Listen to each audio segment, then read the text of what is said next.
Bonjour chers compatriotes du Congo-Brazzaville, mes meilleurs voeux de Nouvel An. Je m'appelle Patrick Rosenberg. Aujourd'hui nous sommes lundi 1er janvier 2023.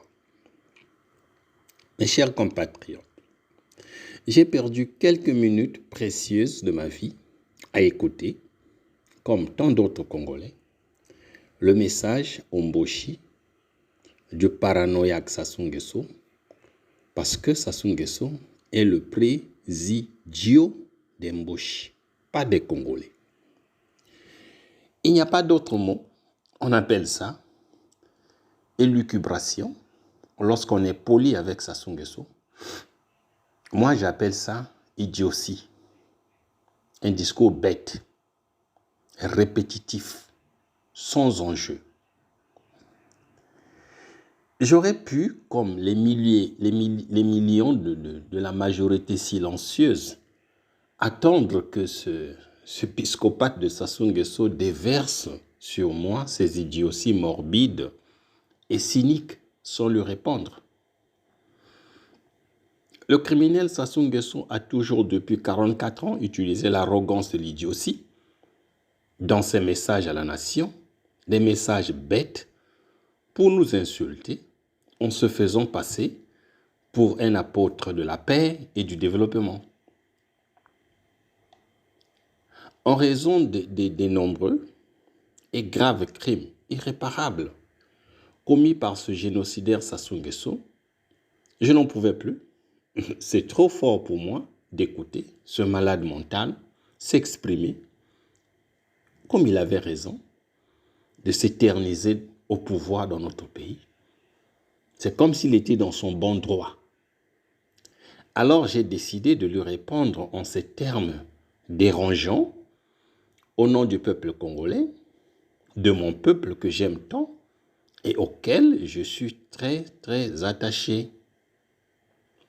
Ce qui est grave, triste et même décourageant pour les âmes sensibles dans ces messages creux et idiots de Sassou Nguesso, c'est le silence des démocrates et de l'opposition sur l'arrogance de l'idiotie et de l'incompétence de Sassou Nguesso. Cependant, je rêve que dans les jours, mois ou années prochains, la diaspora congolaise donnera corps à son projet de conférence internationale sur le Congo pour enfin poser la question de réconciliation nationale, de se mettre d'accord sur les grands désaccords et de préparer ensemble, conjointement et solidement, les états généraux des secteurs vitaux de la nation congolaise, où ensemble, entre nous, avec l'aide de la communauté internationale, nous viderons les grands contentieux qui nous ont toujours divisés. Chers compatriotes, la mauvaise gouvernance, l'incompétence des cadres Mboshi, les crimes politiques organisés et planifiés par les officiers Mboshi, les détournements de fonds publics par les cadres Mboshi et la corruption institutionnalisée sont des fléaux qui nuisent à l'émergence du Congo-Brazzaville sur le plan économique, politique et social que Sassou n'arrive pas à voir parce qu'il n'est pas intelligent.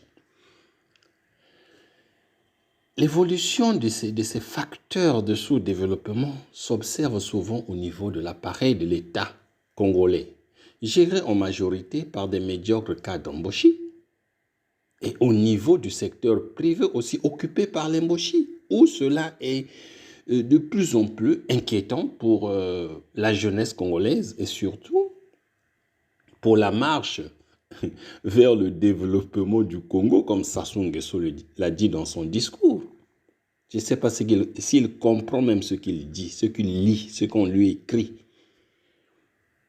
Alors, pour remédier à ces fléaux, le peuple congolais doit apprendre à sanctionner et combattre les médiocres et incompétents cadres Mboshi qui ne sont là que pour voler, tuer et détruire. La mission que leur père Satan leur avait confié pour le Congo. Car les Mboshi, c'est des descendants de Lucifer. Il faudrait que ces cadres véreux Mboshi sentent une menace pour changer leur mentalité. Ils sont en train de détruire, tuer, piller le pays. Ils achètent des maisons ici à l'extérieur, surtout en France. Ils cachent leurs enfants ici. C'est ça, être médiocre. Être cruel. Avoir un cœur mboshi. Par ailleurs, le Congo-Brazzaville doit se doter d'un mécanisme de contrôle de l'action gouvernementale autre que celui du Parlement, car au Parlement, c'est toujours la même majorité entre le gouvernement d'Mboshi et le Parlement d'Mboshi. De ce fait, les élus Mboshi ne sanctionneront jamais leurs parents Mboshi au gouvernement. C'est ce qu'on appelle souvent le régime Mboshi, qui est le vrai facteur de la mauvaise gouvernance, de l'incompétence, des crimes, des détournements de fonds publics et de la corruption institutionnalisée dans notre pays. C'est cette mentalité Mboshi que nous devons bannir du Congo. Chers compatriotes, le prestige acquis par le génocidaire Sassou Nguesso lors de son coup d'État de 1997 a facilité la personnalisation du pouvoir, le tribalisme et la montée en force du pouvoir Mboshi dans notre pays. Le régime tribaliste de Sassou Nguesso favorise le clientélisme, la corruption, la criminalité, l'exclusion, la gabégie et le refus de l'alternance démocratique. Lorsque je vois des inondations, des gens en train de mourir dans la partie nord du Congo-Brazzaville, j'allais faire un commentaire, mais j'ai préféré me taire parce que ce sont eux, ou bien encore c'est nous les gens du nord, qui supportons, qui soutenons Sassou Nguesso, alors nous devons assumer ce qui s'est passé dans la Likwala, à Mosaka et au nord de Brazzaville. Nous sommes en train de payer le karma de notre soutien tribal à Sassou Nguesso parce qu'il est du nord comme nous. Alors nous, les gens du nord, nous devons assumer ça. Nous devons assumer nos morts. Que ça soit 15, 100, 2000, moi je m'en fiche. Nous sommes en train de payer le karma de notre soutien à Sassou Nguesso.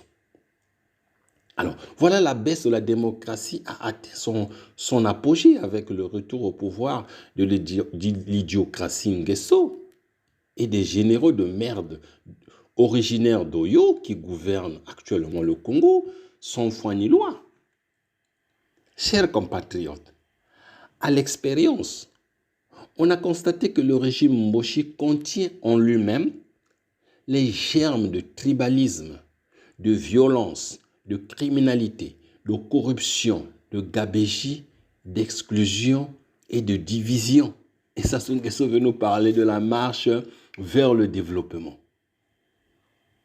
En effet, l'échec électoral de mars 2016 a montré que l'idiocratie Nguesso est rongée par le tribalisme, la criminalité, le clientélisme, la corruption et les divisions internes. Mais quand Sassou Nguesso parle, chers compatriotes, avec quel cadre Sassou Nguesso espère-t-il baliser le chemin vers le développement qu'il a dit dans son discours? Mais si c'est toujours avec ces médiocres cadres, ces voleurs et ces incompétents cadres Mboshi, le Congo restera un éternel pays pauvre très endetté en marche vers le sous-développement et la pauvreté. Si c'est seulement avec les cadres Mboshi qu'il place partout là. Avec quel cadre Mboshi Sassou Nguesso veut-il améliorer la qualité du capital humain, comme il a dit dans son discours? Si c'est toujours avec ces voleurs incompétents cadres d'Oyo, d'Olombo, de Chikapika, d'Edou, d'Obouya et de Bundi, le Congo-Brazzaville n'améliorera jamais, il ne va jamais améliorer la qualité de son capital humain.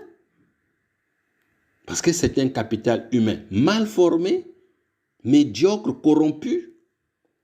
Avec quel cadre Mboshi Sassou Nguesso va-t-il s'engager inlassablement et sans faille dans le travail acharné, créateur de richesses, afin de procurer à notre pays des bases solides de la modernisation et de son développement, comme Sassou Nguesso le disait dans son discours à la nation. Mais si c'est toujours avec les cadres de l'axe du mal, ces partisans de moindre effort intellectuel, des cadres dont les capacités intellectuelles sont médiocres par nature, les cadres de l'axe du mal sont les cadres d'Oyo, de Lombo, de Tikapika, de Dou, de Bouya, de Bunji. Si c'est avec ces cadres, mais le Congo ne balisera jamais des bases solides de sa modernisation ni de son développement. Chers compatriotes, le présidio Denis Sassou Nguesso n'est qu'un partisan impatient de la psychiatrie que les Congolais doivent interner dans un asile psychiatrique. Je vous souhaite mes vœux de nouvel an. Vive le Congo, vive les Congolais, vive la diaspora congolaise. Je vous remercie, Patrick Rosenberg. À très très bientôt. Au revoir.